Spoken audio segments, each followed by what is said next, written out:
against genocide. I'm really glad that everybody is here tonight. Give yourselves a round of applause for showing up. All right. So I just want to introduce myself. My name is Len, and I am the chair of the St. Louis branch of the Uhuru Solidarity Movement.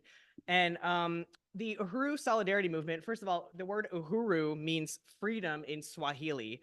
And the Uhuru Solidarity Movement is an organization of white people that was created by and works under the leadership of the African People's Socialist Party. And we are tasked with going into our own white communities and raising reparations that go towards building African self-determination. So it's really, really awesome that you're here today. And I just want to welcome everybody. And it's just so significant that we are here in this building tonight, the Uhuru Solidarity Center, with a huge banner out front that says unity through reparations, right here in the middle of South St. Louis. And this building is owned by the African People's Socialist Party, and it's part of the party's strategy to build a mass movement of white people who don't want to live at the expense of anybody else and who don't want to be complicit like white people were, say, in the 1960s when the Black Power movement was crushed by the U.S. government. So this building is here it's a hub for our volunteers, and it's a place where, our offices are and where we are all, just diligently working to overturn colonialism. So by you being here, you're part of that strategy. So I just want to thank everybody for being here today. And currently, I'm sure everybody knows this, but the US government is stripping away the First Amendment, and the concept of free speech is really slipping away as we know it. And it's disappearing. And for example, the slogan "from the river to the sea" has been criminalized in some places in Germany, in the UK, on campuses. They're really cracking down with people even using that slogan. And the US government has also started to take away the free speech of the African liberation movement. So Chairman Omali Yeshitela, who is the founder and the leader of the African People's Socialist Party, he founded the organization in 1972, right out of the defeat of the Black Power movement of the 1960s. So he's a veteran of that movement from the 50s and the 60s, and he created the African People's Socialist Party in 1972 as a way to complete the Black Revolution of the 1960s. And in 1976, he created the African People's Solidarity Committee as a way for white people to take a genuine stand in solidarity with the right for African liberation and with the right for all colonized and oppressed peoples to fight for their liberation.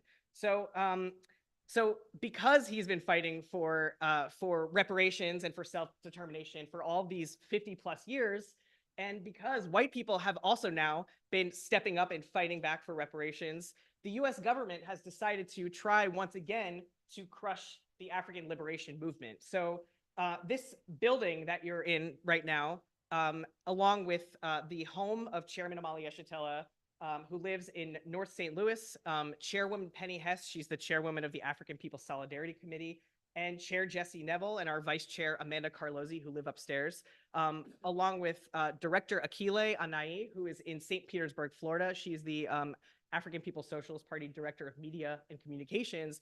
Among other buildings, all of those buildings and homes were raided and attacked by the FBI on July 29th, 2022.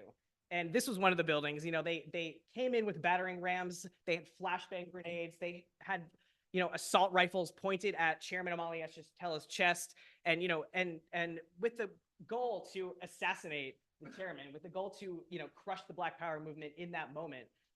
But they obviously made a very big mistake, because all of you are sitting in this room tonight in this building that was raided by the FBI only less than 2 years ago. And yes, so yeah, that's very significant. Yeah, thank you. So, it's like you think about the history of the Black people getting murdered by white people, and you think about all of the different lynchings that have taken place over the years, and not once has one white person ever been held accountable for any of those lynchings. But for the first time in history, there are two white people, Chair Jesse Neville and Chairwoman Penny Hess, who are working under the leadership of the African working class, the Black liberation movement. And for the first time in history, they are the ones that then get indicted by the US government. So, I mean, think about that. Now they each face up to 15 years in prison for fighting for reparations. So that's why we need to be here tonight and take a stand for free speech, for anti-colonial free speech, and for the right for all colonized and oppressed peoples to fight for their liberation. This event is our response, and the goal was for them to not even be able to, for us to even have this event tonight. But here we are anyway, where we're going through, and we're having this event. And this is just a really important stand that you all have taken tonight. So just really salute you all. And everything that we do as the Uhuru Solidarity Movement is part of the strategy of the African Revolution. So this event tonight, we're going to hear some really amazing poetry from some revolutionary poets. And we're going to talk about why being a part of the Uhuru Solidarity Movement and the Uhuru movement in general is the most important thing that you can do to take a stand against genocide and colonialism. And we want to win you to join the movement and get involved and come to the convention that we're going to have, our Uhuru Solidarity Movement National Convention on March 9th and 10th. We'll talk a little bit more about that later. And also, this event is a fundraiser tonight. We have a goal to raise $500 for the programs of the African People's Socialist Party and the Uhuru movement. So at any point during this event tonight, you can go to uhurusolidarity.org, click the big red button that says Pay Reparations. Okay, and so now I will stop talking and I will invite up Chair Jesse Neville. Uhuru, Jesse. Uhuru. Thank you. Let's give another round of applause for Comrade Len. So I'm going to be very quick because I'm, like everyone here, really excited to hear from some of our amazing poets who are here with us today. And I just want to welcome FoFeet Alkebulan and say Uhuru and welcome. Thank you for being here. And also Abby, AKA The Truth, who is here with us today. Uhuru. And we also want to recognize GraceBWithU, who was not able to be with us tonight, but who is also an incredible poet in the African community of North St. Louis. So I'm here to introduce a short video that we wanted to use to start off this event tonight. This is a video of our leadership, Chairman Omali Yeshitela, speaking shortly after the heroic resistance of the Palestinian people that took place on October 7th of last year. This was a statement that he gave to a news station in Beirut, where he expressed the position of the African People's Socialist Party on the question of Palestine, which is a position of total and unconditional unity and solidarity with the Palestinian people and their struggle to free all of their land from the river to the sea, every last millimeter, and a recognition that what is referred to as Israel is stolen, occupied Palestine, just as this land that is referred to as the United States is the stolen land of the indigenous people, and just as the so-called Israelis are settler colonizers on stolen Palestinian land, we white people in this country are also Israelis, are also settler colonizers on stolen indigenous land in a system built on the backs of the enslavement of African people and what Chairman Omali Yeshitela calls a colonial mode of production that stretches around the world. So this event tonight, Poets Against Genocide, stands in solidarity with the Palestinian people, recognizes that there is a genocide being carried out in broad daylight by the US-backed state of Israel as we speak, which has been ongoing for over 75 years, that the US-backed state of Israel is planning to escalate its genocidal slaughter in Rafah in southern Gaza, where they have forced over 1.5 million Palestinians to flee, and now they're planning to intensify the ground invasion there. Poets Against Genocide stands with the Palestinian resistance and stands with African people inside this country who are colonized, stands with the indigenous people inside this country who are colonized, stands with all colonized and oppressed peoples around the world who are fighting the same colonial system, and calls upon white people to stand for reparations to African people, principled material solidarity with African and anti-colonial struggle around the world. So this is Chairman Omali Yeshitela, and before I start that video, I want to finally say today is African Martyrs Day. This is the anniversary of the assassination of Malcolm X, February 21st, 1965. Malcolm X was assassinated just a matter of months after he visited Gaza to show his support for the Palestinian struggle and to show the oneness of the Black liberation movement and the struggle of the Palestinian people against the same system, the same colonial system. So we salute the memory of Malcolm X. We salute the leadership of the African People's Socialist Party, Chairman Omali Yeshitela, Deputy Chair Onizane Yeshitela, and all of the members of the African People's Socialist Party worldwide. And now we're going to hear a quick word from our leadership, Chairman Omali Yeshitela, before we officially commence with our poetry for the night. Uhuru.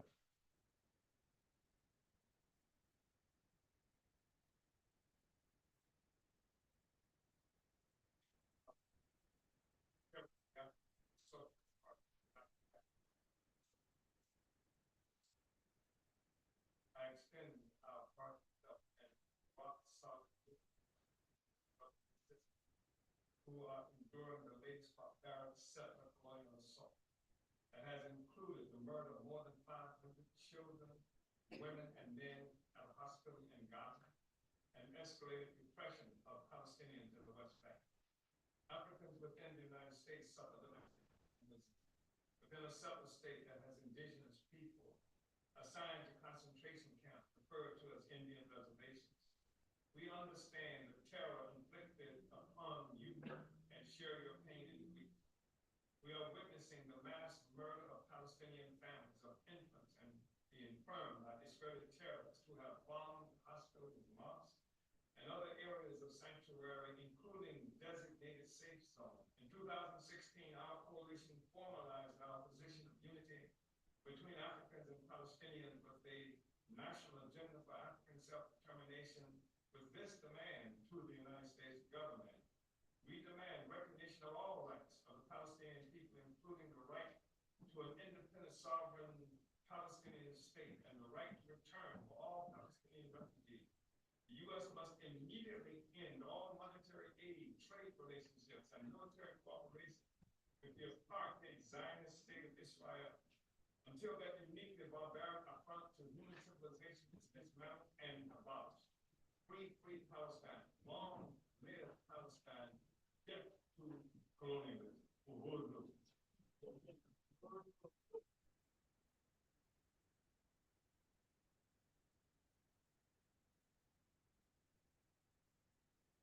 All right. That's okay. All right. So I just want to say, free, free Palestine! Free, free Palestine! All right, Uhuru. And really quick, I forgot this is like one very important part of this night since this is an open mic night, but here's the open mic poetry sign-up sheet.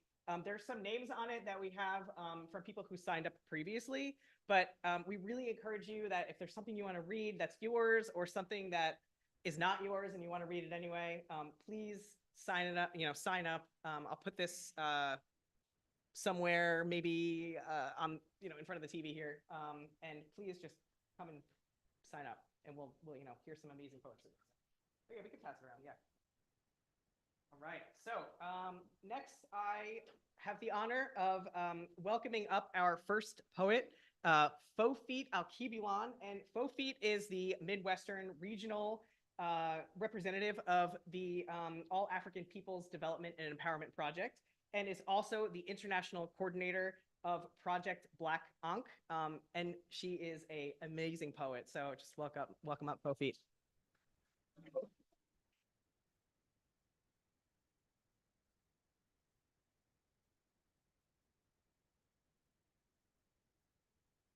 I'm going to do something a little different tonight. I was told by a musical friend of mine that I need to expand my performance. So tonight is the second time. Mama said there be days like this, there be days like this, my mama said. Mama said there be days like this, there be days like this, my mama said. My mama said at the age of 9 months, I started walking and talking. By the time I was a little over a year old, I was having conversations with adults. My vocabulary had expanded so large, they couldn't believe what I was saying. Some of them said, does she know what she's talking about? My mother said, I don't know, she's saying it. So My uncles would put me on the bar stool and have me say things to the people because they paid to see me say something because I was just that intelligent. So, spoken word has always been a part of my sphere. When I graduated from nursing school, I found out that I was a poet. But mama said there'll be days like this, there'll be days like this. My mama said there'll be days like this, there'll be days like this. My mama said, she told me that I talk too much. But what she said was that I let out what was true. I let out what was true to me, and I could say it so other people could understand it. So that is the premise of my poetry. 4 feet means I hear poetry with 2 feet on earth and 2 feet in spirit, bring it 4 feet deep when it comes to the mic, because that's the truth. Now, that's what poetry and spoken word means to me. Now, I know the government wants to stop free speech. Why? They can't stand the truth. I'd be damned if I let them stop me from saying my truth. But the truth about them is that they can't stand the fact for people to hear the damage and the dirt that they do. We're sick and they give us a pill, but you don't know the pill is not making you well. They've created the sickness and the pill that you're taking. So what kind of luck is that? Mama said there'll be days like this, there'll be days like this. My mama said, she said that I would always tell the truth. Talk too much, I don't talk enough. I'm trying to tell you, and I'll tell them too. Uhuru movement is the truth. They're the only organization that is 100% for African people. Liberation is going to happen, and it's going right in front of their face. The more they step on it, the more we push back. We will win. Uhuru 3, free, free, free. Palestine, free, free, free. Uhuru, comrades. Mama said there'll be days like this, there'll be days like this. My mama said there'll be days like this, there'll be days like this. My mama said, Uhuru.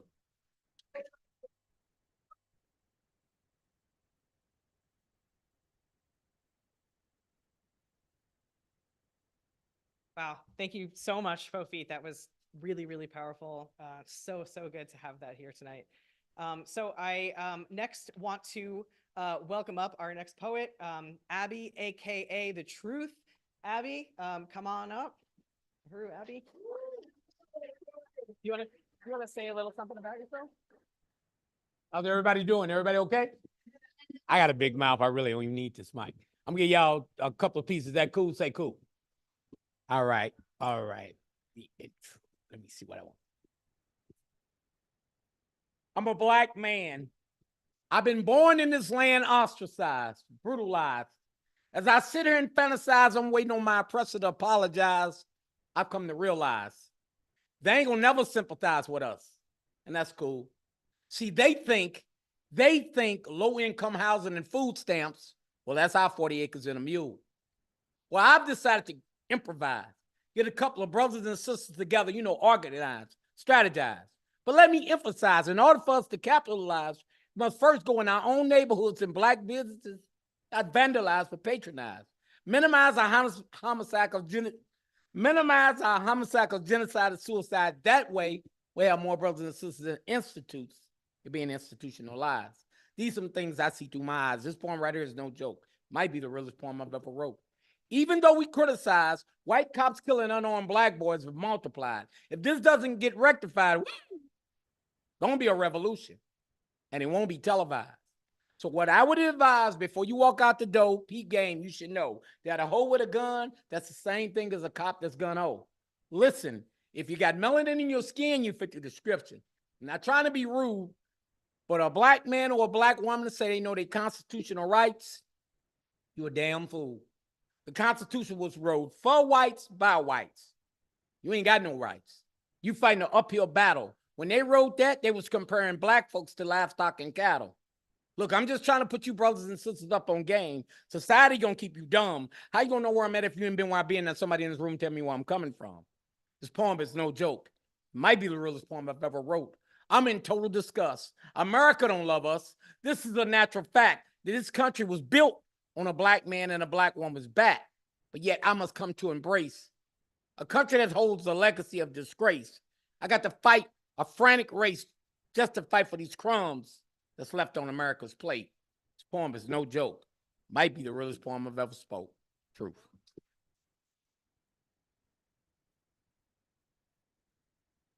And I messed that poem up. No, how I forgot that. All right, here goes another one. I pledge allegiance to a flag that has no allegiance to my black ass. America, when I was young, I used to say the Pledge of Allegiance all the time. My hand over my heart. I must have been out of my mind. See, I didn't know the facts. I think it was that Similac or that Infamil. It had me crazy as hell. And then I grew older and I could see America the Beautiful. What the hell was you born? Whoever believes in that believes in Santa Claus, reindeers, and unicorns. I'm everything from Afro-American, oops. I mean, I'm colored, oops. I mean, I'm black, oops. I mean, I'm a nigger. They don't know what they want me to be. And then they have the nerve to wonder why I don't know my true identity. Here's a natural fact. We've had 45 presidents and only one black. And don't nobody in here think that's unusual. But ever since the Declaration of Independence, they've been having the nerve to call America beautiful. Please, whoever believes that got Willie Lynch disease. My grandmama said, if you ain't got nothing good to say, you shouldn't say shit. And y'all wonder why I'm walking around here so quiet. They say Abraham Lincoln freed the slaves. I say, how the hell you figure? This is 2024 and I personally know some field and house niggas. Hear me? No wonder they put him on a penny. He wasn't worth a nickel, a dime, not one red cent. Just when I forgive and I forget, here they come with white cops killing unarmed black boy shit. God bless America. Please hear my plea. Somebody in this room take the blindfolds off the Statue of Liberty. Light that helpful torch so she can see. Ain't no justice here for you or me. We hold these truths to be self-evident to some people as whack because all men and women in America are not created equal, and that's a fact. Whites, Jews, Gentiles, Protestant, Catholic, and especially black. America the Beautiful, man, that mirror been cracked. We have a terror, and it's going to take all of us to repair. Then and only then, America the Beautiful, we can declare. Now, by saying this poem, some say, truth, you don't love your country. Bullshit. What the hell does love got to do with this? This is about right. This is about wrong. We've been held down far too long. Look, they say I used to be a king. Man, I'll take them just treating me like a human being. Until we get rid of this hatred, prejudice, and bigotry, they'll never see what we see. America is not that beautiful. From sea, shining sea. Truth.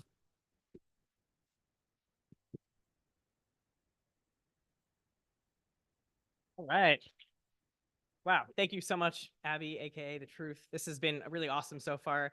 So we're gonna jump into our open mic, and I want to see if Katara Parsit is here. Okay. All right. Let's keep going down the list. How about Robert Ruane? Yeah. All right, Robert. All right, Robert.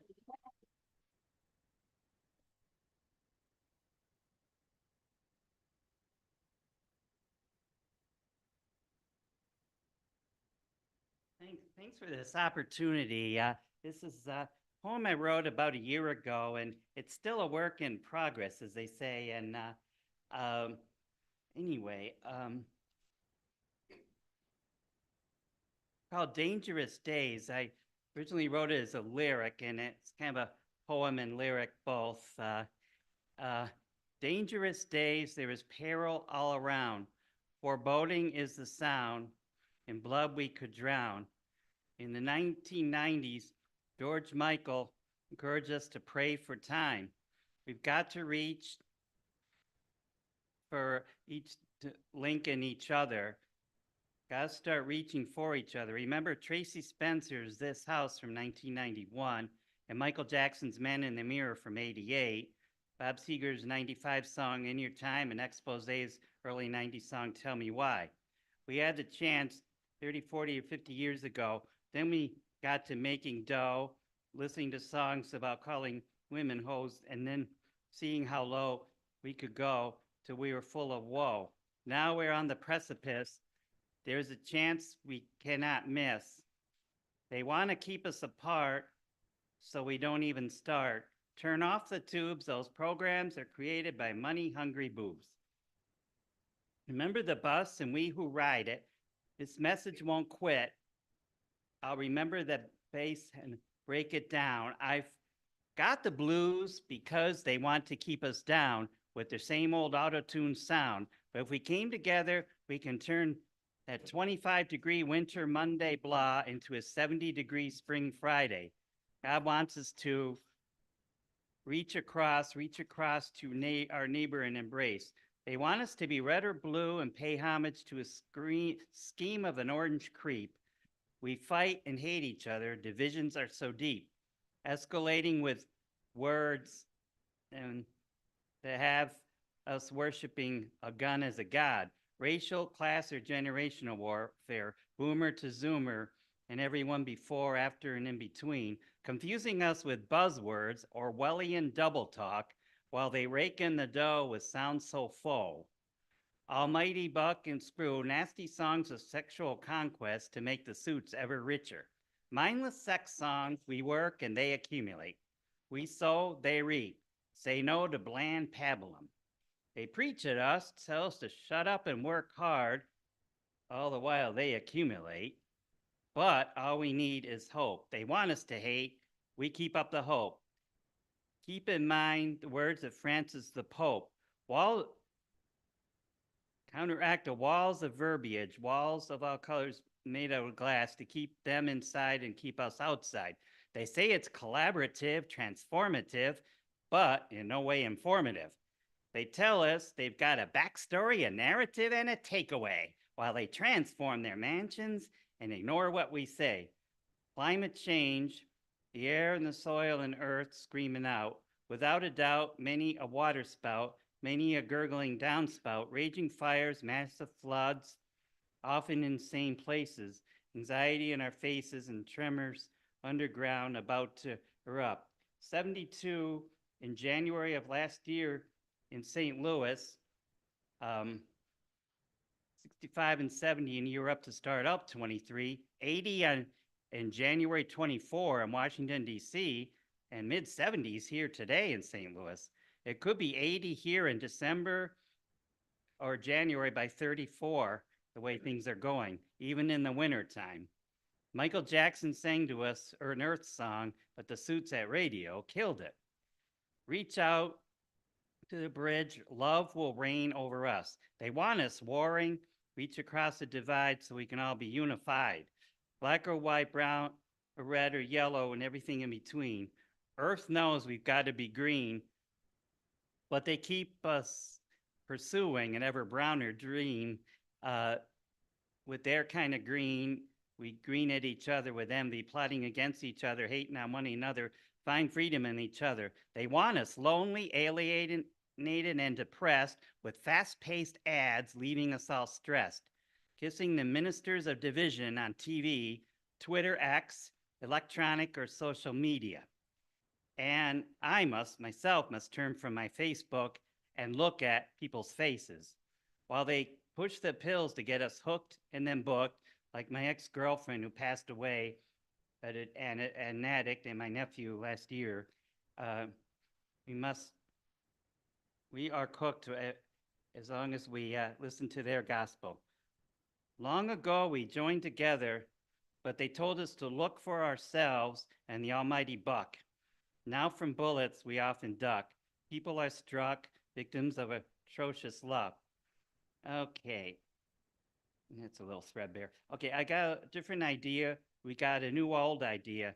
We've got to hate the hate and fear the fear, as Franklin Roosevelt told us 90 plus years ago. Red and blue and black and white, facing up to this dangerous day, or we'll be faced with what Prince told us about when the sky turned purple.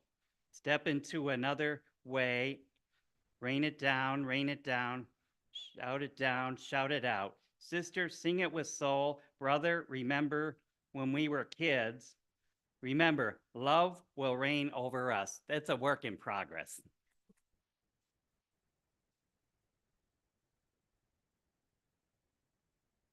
All right, Robert, thank you so much for sharing. I really appreciate that. All right. So next up, we have Brendan McCoy, who's going to read a piece. Through Brendan. Woo. Thank you, Len.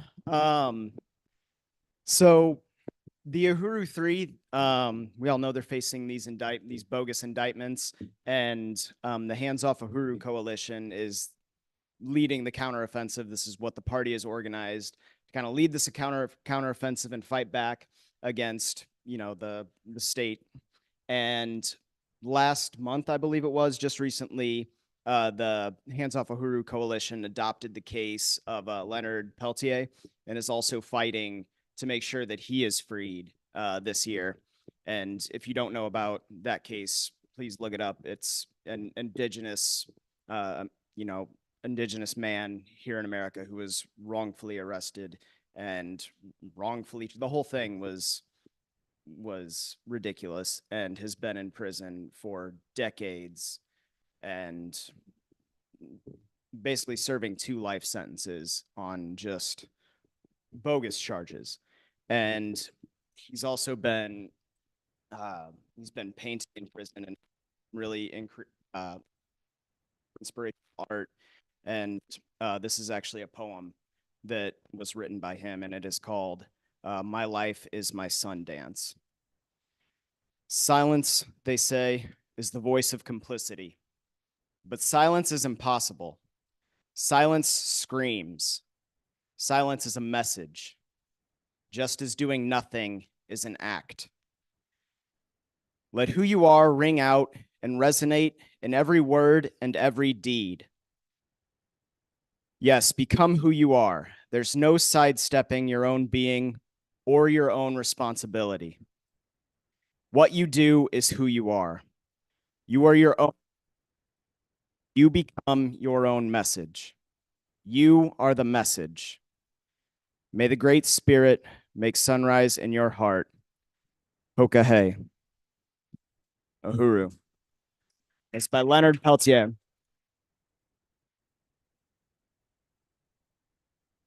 All right, free them all. Free them all. Drew, thank you so much, Brendan. And yeah, like Brendan was saying, Leonard Peltier has some amazing artwork. I don't remember the website, but do you remember the website offhand? You could buy like a bunch of the art that's on there, and it's amazing. So I definitely recommend checking it out. Next up, I would like to call up Jesse Neville, Chair Jesse Neville. Thank you, Len. First of all, I just want to appreciate all the amazing poets we've heard so far.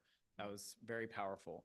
And just unite with Brendan in calling for freedom for Leonard Peltier, this indigenous freedom fighter who has been locked down in the US colonial prisons for almost 50 years for standing up for his people on his own land. And in specifically in this case, the Lakota people whose land was under invasion, has been under invasion for hundreds of years, but was specifically under invasion by the FBI, who had killed dozens of Lakota people during the time period that Leonard Peltier and other indigenous freedom fighters stood up to defend their land. And he has been in prison for almost 50 years. So we say, not one more year, free Leonard Peltier. And I would like to read in honor of the theme of this event, Poets Against Genocide. This is from a book called Overturning the Culture of Violence. And I'm reading this on behalf of our chairwoman of the African People's Solidarity Committee, who wrote this book and who is one of the Uhuru 3, Penny Hess, who has been working under the leadership of the African People's Socialist Party for over 47 years to build white solidarity with Black power. She wrote this book about 20 years ago under the leadership of Chairman Omali Yeshitela, and this book deals extensively with documenting the colonial genocide against African people in this country and around the world. And there's a chapter called Genocide in Modern Form. I just want to read the first 2 pages, and then there's actually a poem that she quotes towards the end of the book that I want to share before I get out of your way. So first, this is on page 300 of this book, which we do have here, by the way, if anybody wants to check it out. So it says, one of the oldest, long-standing, most distinguished and decorated Euro-American traditions is the practice of genocide. Political careers have been built on it, fortunes amassed by it, the American dream realized by it. Western art, science, and national identity are the result of it. Genocide is as American as apple pie and as popular. In 1946, the United Nations General Assembly passed a resolution defining this practice. And this is the UN's official definition of genocide. It says, genocide is the denial of the right of existence to entire human groups, as homicide is the denial of the right to lives of individual human beings. Such denial of the right of existence shocks the conscience of mankind, results in great losses to humanity in the form of cultural and other contributions represented by these groups, and is contrary to moral law and to the spirit and aims of the United Nations. Many instances of such crimes of genocide have occurred when racial, religious, political, and other groups have been destroyed entirely or in part. The punishment of the crime of genocide is a matter of international concern. This proclamation was passed, Penny Hess says, after the Jews were killed in Nazi Germany, an act that, as Omali Yeshitela has pointed out, may more correctly be termed fratricide. This resolution and the subsequent United Nations Convention on the Punishment and Prevention of the Crime of Genocide came about through tremendous pressure from the liberal white community. But Adolf Hitler devised his concentration and slave labor camps based on the centuries-old treatment of African and indigenous peoples by European colonizers. For hundreds of years, countless Africans and Indians had been enslaved and colonized, tortured, worked to death, slaughtered, their bodies mutilated and dumped into mass graves. There was no outcry from most Europeans, including Jews.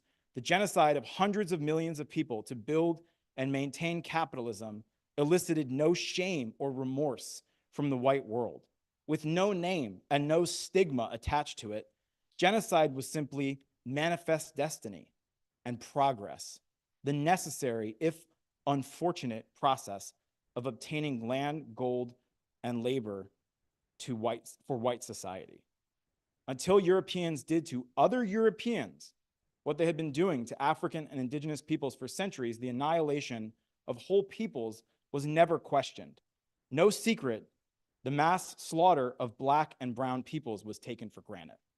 So that's from the chapter on genocide and overturning the culture of violence. And before reading this poem, I thought that was important to share because of the fact that right now, as many people know, the government of South Africa brought charges against the state of Israel, charges of genocide before the United Nations International Court of Justice.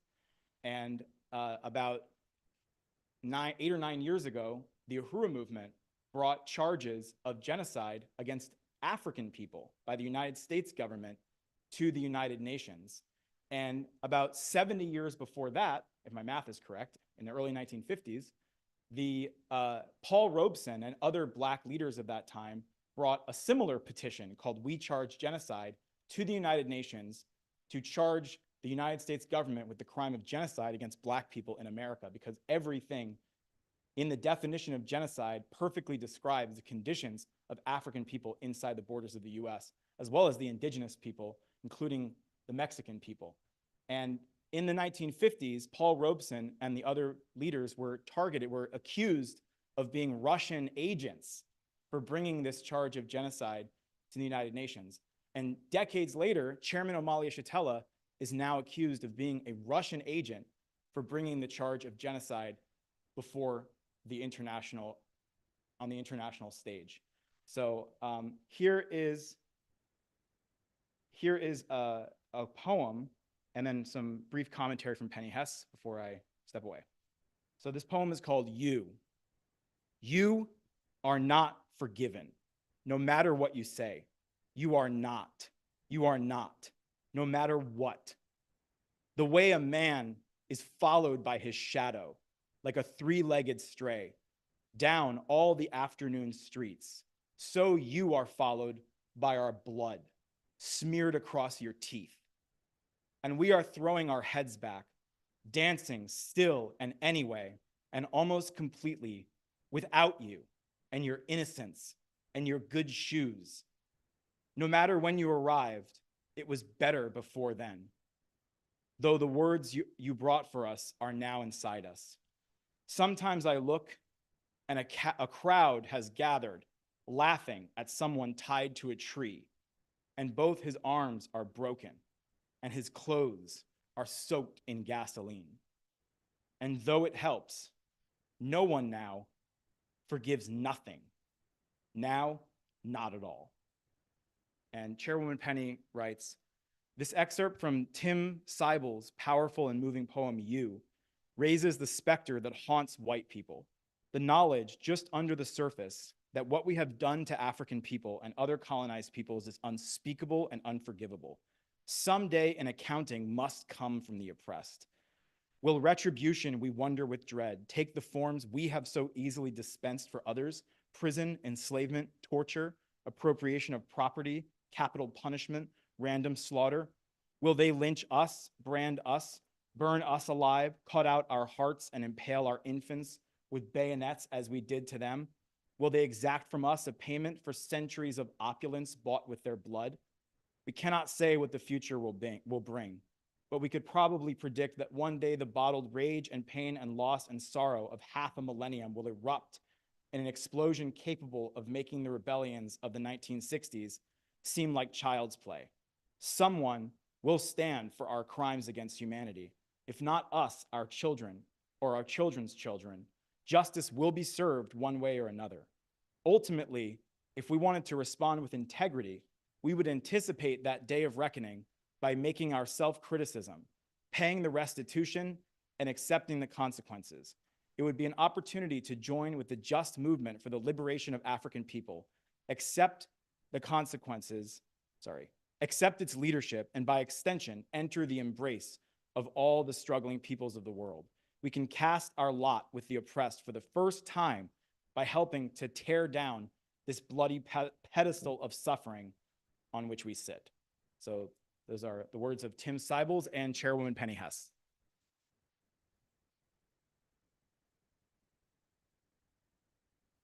Drew, thank you so much, Jesse. Really, really powerful. Chairwoman Penny is just such an articulate writer and speaker. And, Chairwoman Penny has been involved in this work since the founding of the African People's Solidarity Committee in 1976. And, so she's been involved for over 45 years. And we're really fortunate to have her here in St. Louis. This is the headquarters of the African People's Socialist Party and the African People's Solidarity Committee. And, just a reminder of this evening tonight, we have a goal to raise $500 towards some of the amazing anti-colonial programs that the African People's Socialist Party is building. And, you can go to uhurusolidarity.org, and then you want to click the big red button that says pay reparations. This event being here tonight is a concrete action of reparations in action. This center is part of the strategy of the African People's Socialist Party to overturn, their oppression and to build institutions that are building political and economic power in their own hands. And I don't know if you all had a chance to, but up on the north side, down West Florissant, there are some amazing properties that the African People's Socialist Party has been acquiring over the years and literally building programs that are directly contending with this parasitic relationship that exists between Africans and their resources and the white world that you could look around in South St. Louis and see it's beautiful over here. There's a huge stark contrast between North St. Louis and South St. Louis, and that is not an accident. That has to happen some way. And St. Louis is not special in that way. This literally is how all cities are around the entire world. You know, the white, which is actually a minority in the world, white people's, you know, they have social resources. They have access to, you know, social wealth and you know, wealth passed down by their friends and their families, and you know, African people and other colonized people don't have that. That's all stripped away from them, and you know, in our hands. So it's really our responsibility to turn over those stolen resources and you know, overturn colonialism. There's really only one way to do it, and it's material solidarity, and it looks like anti-colonialism. So you know, go to uhurusolidarity.org, pay reparations. In a little bit too, we'll also talk about what it means to become a member of the Uhuru Solidarity Movement. Jesse will come up in a little bit.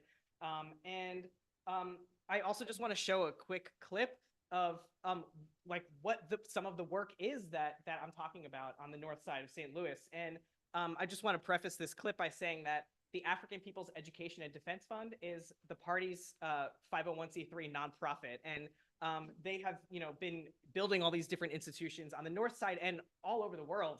But you know, this is anti-colonial, anti-genocide work, and yeah. So let's just take a look at this quick video.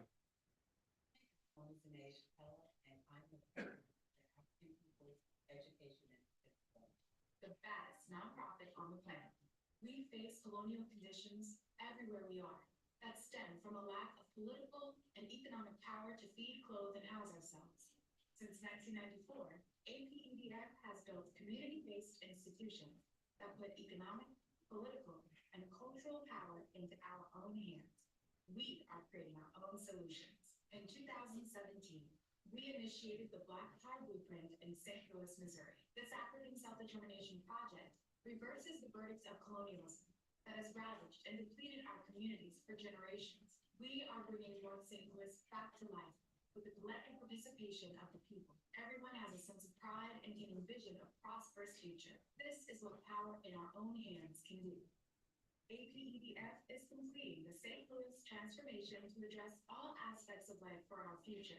This is a blueprint for our communities everywhere. We accomplish this with partners, community volunteers, and donors.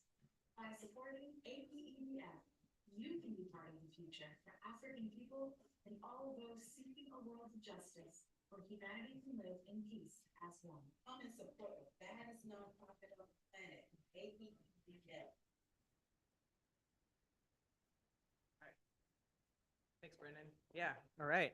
So I also really want to just salute and thank Onazine Yeshitela. She is the deputy chair of the African People's Socialist Party and the president of the African People's Education and Defense Fund, who's been working so hard in creating these amazing institutions that, you know, that are building power. And you know, you saw a little bit of like the garden and the basketball court and stuff. Like this will be the 4th or 5th year that the community garden will be planting and harvesting fresh food on the north side. And I don't know like how many of y'all have ever been on the north side, but like you can't even go to a fast food restaurant. Like that's not even close by. So, you know, they're literally changing the conditions of African people in North St. Louis. And it's a blueprint to be created and replicated all over the whole world so that there doesn't even need to be something called the Black Power Blueprint. It'll just be like reality without colonialism. So, and part of those projects, like by the FBI coming here and trying to throw the chairman in prison, you know, all of these fees for lawyers and everything, all of that, like, you know, has to come from fundraising. So part of what the government wants to do is exactly what they did to the Black Panthers in the 60s is, you know, make the party have to raise so much money that they forget about the community programs. So it's up to us and all other, you know, people who want to support this work to make sure that those programs still happen no matter what, so that like the people on the north side, the Africans on the north side still have fresh food, so that there can still be an African women's health center, so that, you know, hundreds of African babies every single year in the first life don't die. So it's really, really critical that, you know, we take a step of material solidarity and raise, you know, $500 towards these programs. It's really, really important, especially now more than ever, as, you know, the rights of African and colonized and Palestinian people are on the line. This is urgent. So go to uhurusolidarity.org and click the big pay reparations button. You could also become a member too, which we'll talk about in a little bit, but thank you, everybody. So let's continue on. I want to call up Andy Prescott.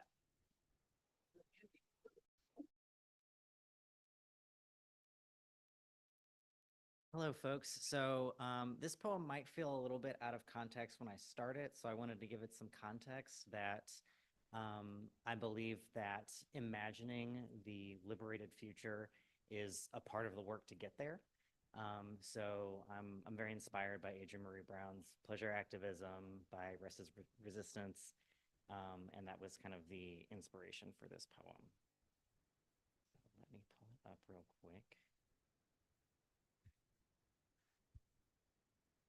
I'm a commitment to the sacred fuck yeah, to getting lost in the waves of magnolia and lilacs, violets and elderflower, to grass stains on spring sundresses, palms, kneecaps, shoulder blades and sacrums, to trauma-responsive flirtation, kitchen table polyamory, to getting weird fast or taking as much sweet time as we can take, to smoke sessions at the queer expensive gathering, with rosé mimosas and raspberry cheesecake and locally grown organic pasture-raised artisanal charcuterie boards brought together through loving hands and neighborly generosity, not a corporate label in sight. In fact, a whole gift economy. I am a commitment to lavender lemonade, to the crisp plink of a vintage teacup finding its place in a matching saucer, to August 11 a.m. naps in shaded porch swings, breezy, honey-sweet romance novels, popsicle-stained smiles with jeans rolled up and feet dangling in clear water creeks, to trans bodies, black and brown bodies, disabled bodies existing peacefully, and swimming, splashing, sunbathing in bodies of water and traveling safely home through generous neighborhood food forests. I am a commitment to nurturing the primal ache for storytelling, to bonfire-infused laughter in the crisp air of a backyard gathering, to rosemary and lamb's quarter stuffed acorn squash, mulled cider, maple bacon and Brussels sprouts, to cuddling with the curves of bellies full of nourishment, wrapped in fresh flannel sheets and weighted blankets, and snoring dogs and purring cats and children learning to embody the attuned, well-rested future we deserve. I am a commitment to making the revolution irresistible, and I am a commitment to the complete experience of life, to allowing saltwater grief to wash the inevitable wounds of loving, caring, connecting, to guttural embodied wailing, holy goodbye to treasured souls, seasons, journeys, to moving the energy, shaking to release, agitating, organizing, to clearing out the bullshit, the shame, the cruelty out of our fascia, nervous systems, family systems, our agricultural, economic, and socio-political systems. I am a commitment to breaking silences, to speaking truth to power, to making the too comfortable uncomfortable, to giving a hell of a lot of grace to those that haven't been given nearly enough. I'm a commitment to holding the hands of our inner children as we face our shadows, compost our shame, and take accountability for our man-made demons. I'm a commitment to making sure everyone gets home safely, goes home to love, with a bag of groceries in hand. I'm a commitment to life. Thank you so much.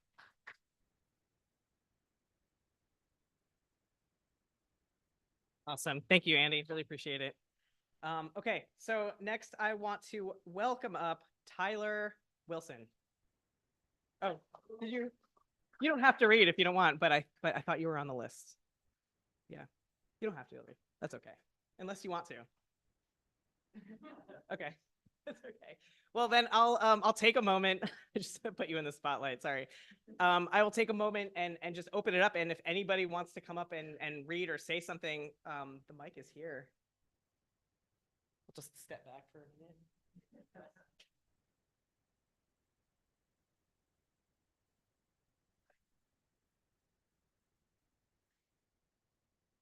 Should I make it a little more awkward for a little longer? Just sit in silence. Do you want to? Do you have something you want to say? No. Okay. All right. So then I will. I want to bring back up Jesse. again, to talk a little bit about help make it awkward. Yeah. All right. Wow. Well, I hope people do, mull it over a little bit as I'm talking. And if all of a sudden inspiration hits you, please come up here and share with us. And as you saw from what I did, you don't have to read something you wrote if you don't have anything prepared. If there's a poem by someone else that you wanted to share with us, or a piece of writing or something, please feel free to do so. So I wanted to quickly talk about two things. One is that this event tonight is part of the road to the Uhuru Solidarity Movement's national convention, which is happening in just 17 days on March 9th and 10th here in St. Louis. And we have, yes. And we have people coming from around the country to participate in this amazing convention this year.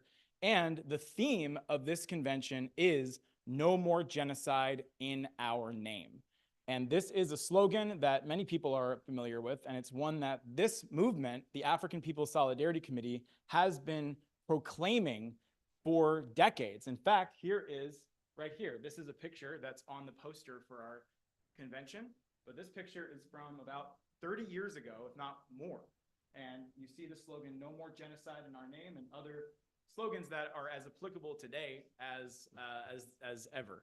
So I wanted to just make an invitation to everybody here to attend the National Convention. And this is a 2-day conference of the Uhuru Solidarity Movement to bring together everyone who wants to learn what we can do at this moment in history to stand on the side of justice and reparations for African people, to stand in anti-colonial solidarity with the Palestinian people, to stand for the liberation of indigenous people. And it's happening at a particularly urgent moment because, as Len talked about, the African liberation movement and free speech are under vicious assault right now. And this convention will be happening just a matter of months before the Uhuru 3, which is first and foremost Chairman Omali Yeshitela, the founder and leader of this movement, Penny Hess, whose book I read from earlier, and myself are facing trial in a federal court in Tampa. And I want people to really let this sink in. We were arraigned last May. Chairman Omali Yeshitela was brought in. He is 82 years old. He has fought for the liberation of the Black community for over 60 years of his life, since he was in his 20s. It's him right there in 1966. And the US government expects you to believe that this African revolutionary leader has been fighting for 6 decades for the freedom and independence of African people suddenly became a pawn in a Russian conspiracy to sow discord in the United States. That's what they said the goal of the conspiracy was, basically to stir things up in the United States and undermine democracy, right? And if you look at all of the things that they claim Chairman Omali Yeshitela and the Uhuru movement did, it's probably things you've done, because it's free speech. It's engaging in protests. It's publishing articles. It's holding meetings and conferences like this one. It's taking a petition to the United Nations. It's holding a reparations tour. They said all of these things, which are constitutionally protected political speech under the First Amendment to the US Constitution, suddenly became criminal acts because they were being done on behalf of the Russians, as if Black people in America need Russians to tell them that they are being oppressed, that they have a right to fight for their freedom. Like Chairman Omali Yeshitela said on the day of the raids, there were no Russians present on Canfield Drive in 2014 when the police killed Mike Brown and left his body to bleed for 4.5 hours in the August sun.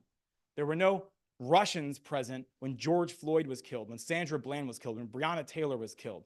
As the chairman said, it wasn't Russia that taught him, that convinced him to join the struggle for freedom. It was America. So this case is very serious because it will set a precedent for free speech in this country that the US government, if they are allowed to go forward with this prosecution, they will be able to get away with indicting anyone for saying anything they don't like at any time, just by saying Well, they said it for the Russians told them to say it. The Chinese told them to say it. The Iranians told them to say it. The North Koreans told them to say it. The Cubans told them to say it. Any country the United States doesn't like, they'll just say, well, they told them to say it. And suddenly they can put you in prison for up to 15 years for engaging in political speech, which is supposed to be the core of the First Amendment. And as the chairman teaches us, the First Amendment wasn't created for African people. It was created by one group of white settlers who were gaining freedom from another group of white settlers who then established a new form of tyranny over African, indigenous, and colonized people. So now you have this incredible historical irony that the Black Revolution is defending the US Constitution against the US government. That's what's happening right now. So we have to take it very seriously because we saw Nancy Pelosi, the former Speaker of the House, come out and say just a few weeks ago that she wants the FBI to investigate protesters who are out calling for a ceasefire in Palestine for ties to Russia. She wants the FBI to investigate. So obviously this is an escalation of repression that's happening, and it always begins with an attack on the voice of the Black power struggle, of the Black community, of African people. So we have to fight for this like it will impact us, because it will. And unlike the 1960s, when African people bore the brunt of the political repression of that period, white people basically moved on and abandoned the Black movement and went and found other causes that just benefited one sector of the white population or tried to make things better for us on the pedestal of their oppression. This is an opportunity to rectify that history and to say, we will not stand by while this government attempts to put Chairman Omali Yeshitela in prison for fighting for the liberation of African people. We defend his right to freedom of speech, and we defend our right to say white people can stand in solidarity with African liberation. White people can stand for reparations to African people. White people can say no more genocide in our name. And they want to make that a criminal act. So this convention is happening in that context. It's happening right here in St. Louis, and Chairman Omali Yeshitela will be our main speaker. They want to make him not able to speak. He is going to speak at the Uhuru Solidarity Movement National Convention. Penny Hess will be speaking. We will have all other incredible leaders from the African People's Socialist Party. We will have leaders from the Palestinian struggle. We'll have Nancy Mansour, who is a Palestinian freedom fighter, who will be joining us, and others from the Free Leonard Peltier campaign. Leonard Peltier's lead attorney, Jennifer Jones, will be speaking. Ward Churchill, who's a revolutionary scholar and author and professor, will be speaking. And director Akile Anai, who I think you saw for a second in one of those videos, who's a brilliant leader in the African People's Socialist Party. And Mwezi Odom, who leads the Hands Off Uhuru. So many other people. There's going to be incredible workshops, and it's not a talk fest. When you come to this convention, you will leave the convention feeling better equipped to organize where you are in your community, in your family, in your classroom, in your workplace, to build a movement of anti-colonial solidarity with oppressed people. So that's what this is about. So that is my call, my impassioned call for all of you to join us at the USM convention. So I just want to see, show of hands, who will be there March 9th and 10th, okay? Beautiful. I like to see that. That's great. Give yourselves a round of applause. That's amazing. So we do want to ask people to register. You can register tonight. Please register tonight before you go. You can also go on your phone right now to nomoregenocide.eventbee.com. So nomoregenocide.eventbee.com. And you can register. It's $50 for both days. We are going to have some amazing food for lunch on both days. No one turned away for lack of funds, but we encourage people to register for this important convention. And by the way, if 10 people in this room register for $50, we will meet our fundraising goal of $500.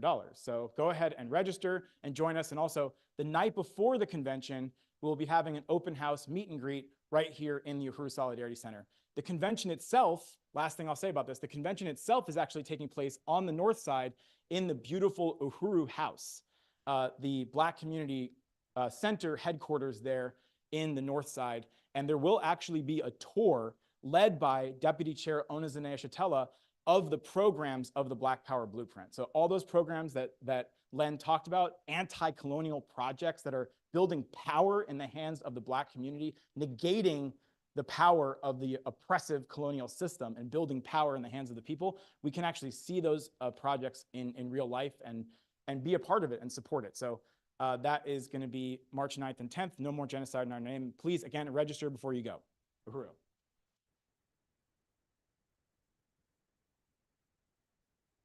Jesse, I really appreciate that. And I just want to show everyone our poster. It's very nice. Yeah, I hope that you have. Good. I'm the outreach coordinator, so I'm really glad that you all have seen those. Okay, so I just want to thank some people who have contributed some funds. I want to thank Lauren and James who have contributed $40. They're not here tonight, but thank you, Lauren and James. I want to thank Brendan for contributing $25. Thanks, Brendan. Allie, SG Allie, who's our Secretary General. Allie, $25 on the website. Thank you. Yes. And Ruby, 25 also. Thank you so much, Ruby. All right. And yeah, so you can go to, what's that? Oh yeah, I don't have a basket actually ready, but yeah, we'll have a basket going around. If you have some cash that you want to put in, you know, again, if you want to register, nomoregenocide.eventbee.com. Yeah, anybody have anything else they want to say before we? Yeah, okay, FoFeet wants to read something. Yeah, FoFeet. Woo! Uhuru. This was a political education part. I'm just gonna read part of it, written by President Masamela Odom of the International People Democratic Uhuru Movement. It's about Black films. In recent years, the tradition of African anti-colonial cinema has reemerged in a variety of forms: motion pictures, feature-length film, television series, documentaries, and other forms of cinema, including theater and experimental films. This wave of new cinema has been aided by change in film production that have made it possible to produce films. However, the force behind this swell is the anti-colonial activity of the masses of African people and other colonialized people. The African People's Socialist Party chairman Omali Yeshitela was once asked about the idea of revolutionary culture, and he replied that it was culture that is for the revolution. Point 75 of the International People's Democratic Uhuru Movement impediment platform, that revolutionary democratic Uhuru program, calls the African culture workers to get off the sideline and join the revolution by demanding reparation that would contribute to a cultural revolution, promoting the liberation and unification of African and Africa and African people, and the implementation of the Revolutionary National Democratic Program. This is a call to culture workers. And I'm a part of the Hands Off Uhuru team, and I will be assisting in collecting culture workers to rise against the Hands Off Uhuru and free the Uhuru 3.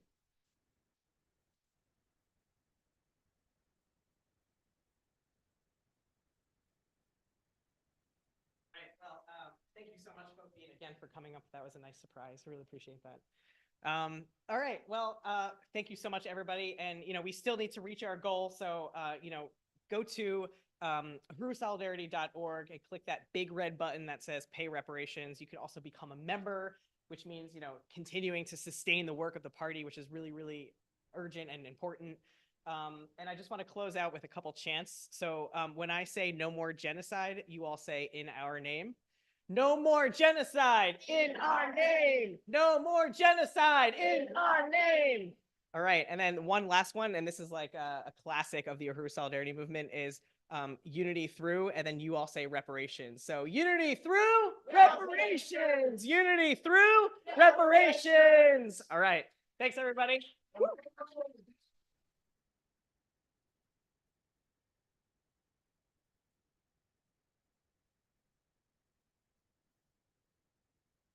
Talk to me or Len about registering